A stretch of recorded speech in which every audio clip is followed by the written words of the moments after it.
يحيى مصطفى محمد حبيب من مدينة السويس. عضو من أعضاء مجموعة 73 مؤرخين وعضو في قسم التسجيلات.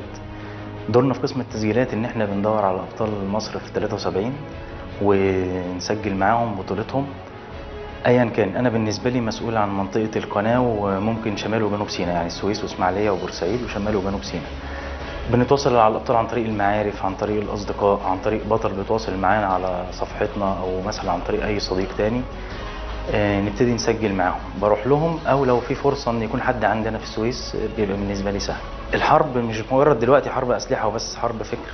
فاحنا بنحاول بقدر الإمكان نواجه الموجة اللي بتحصل من حتة مثلا هجوم على الجيش أو تشكيك في معركة أو نصر أكتوبر، بان احنا بنجيب الحقائق وبنجيب الشهادات دي بشهادات الابطال انفسهم، الناس اللي حاربت بنفسها بيحكوا وبيقولوا الحرب كانت عامله ازاي، بيحكوا ويقولوا هم شافوا ايه، بطولات شهداء كانت قدام عينيهم، حاجات ممكن ما نتخيلش انها حصلت، بطولات يعني لو اتحولت لافلام ممكن تتعدى في قوتها افلام اجنبيه عالميه. يعني بطوله واحده من شخص عادي جدا عايش وسطنا ممكن يكون بطل اسطوري في بلد تانية.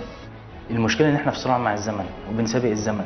الابطال الاحياء ربنا يديهم الصحه وطولة العمر خلال سنه او اتنين او تلاته او اربعه او خمسه ممكن نفقدهم. بنحاول نسجل مع ابطال. انا شخصيا اتعرضت للموقف، كنت سجلت مع العميد محمد سعد، هو بطل من ابطال الدفاع الجوي من بورسعيد. سجلت معاه وبعد التسجيل تقريبا باسبوع او اتنين اتوفى، وكانت بالنسبه لي صدمه كبيره جدا لان حتى ما قدرتش اوري له التسجيل بتاعه او يشوف الحلقه اللي عملها معايا او الحوار اللي عمله معايا. معركه الكرامه واسترداد الارض مش مجرد معركه وحرب وكان يوم 6 اكتوبر وخلاص، لا ده كان اعداد سنين، حرب الاستنزاف والاستعدادات اللي تمت، الشهداء اللي فقدناهم، سواء العمليات اللي تمت ايام حرب الاستنزاف او حتى ايام حرب اكتوبر، البطولات اللي محدش يعرفها. الحرب ما كانتش مجرد سلاح واحد او سلاحين، الحرب كانت عباره عن سيمفونيه ومنظومه كامله، كل الاسلحه اشتركت فيها، كل العناصر اشتركت فيها، وقبل كل ده كان في توفيق الهي، ربنا ساندنا الى ابعد الحدود. بس كان مع ده كله ايمان بالقضيه، ايمان من المقاتل المصري سواء كان فرد جندي صغير او قائد كبير، ان عنده قضيه وعنده هدف ان هو يحرر ارضه وانه يحارب في سبيل القضيه دي مهما كانت التكلفه، حتى لو كان هيضحي بحياته.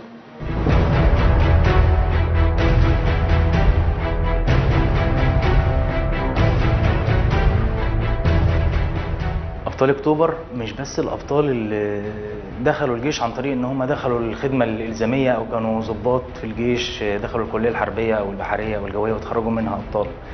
ابطال اكتوبر كان في منهم مدنيين وخصوصا الفدائيين اللي كانوا في السويس واسماعيليه وبورسعيد. بطولاتهم ممكن تكون مش معروفه بس كانت علامات فارقه في المعركه. خصوصا انا من السويس، في 2 من الابطال اللي انا سجلت معاهم، البطل عبد المنعم قناوي ده كان احد الفدائيين اللي كان شارك في حرب اكتوبر وما قبل حرب اكتوبر في عمليات الاستنزاف، والبطل احمد العطيفي. الابطال دي لو قصصهم الشباب الصغير عرفها هيعرف ان هو عايش وسط اساطير.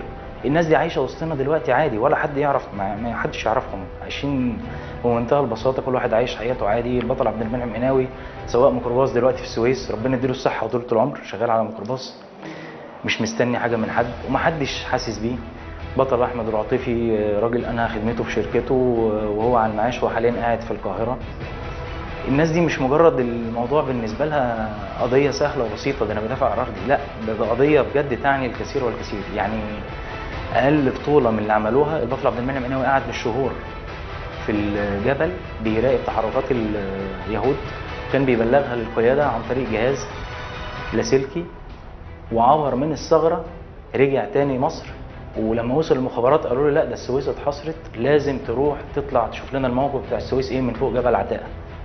وقعد فوق الجبل، ما كانش عارف ينزل السويس وكان بيرصد التحركات، وانقذ قياده الجيش اللي كانت موجوده ساعتها في جبل عبيد من انها تتدمر عن طريق الطيران الاسرائيلي، بان هو بلغ وقال لهم ان هيحصل قصف بالطيران عليكم.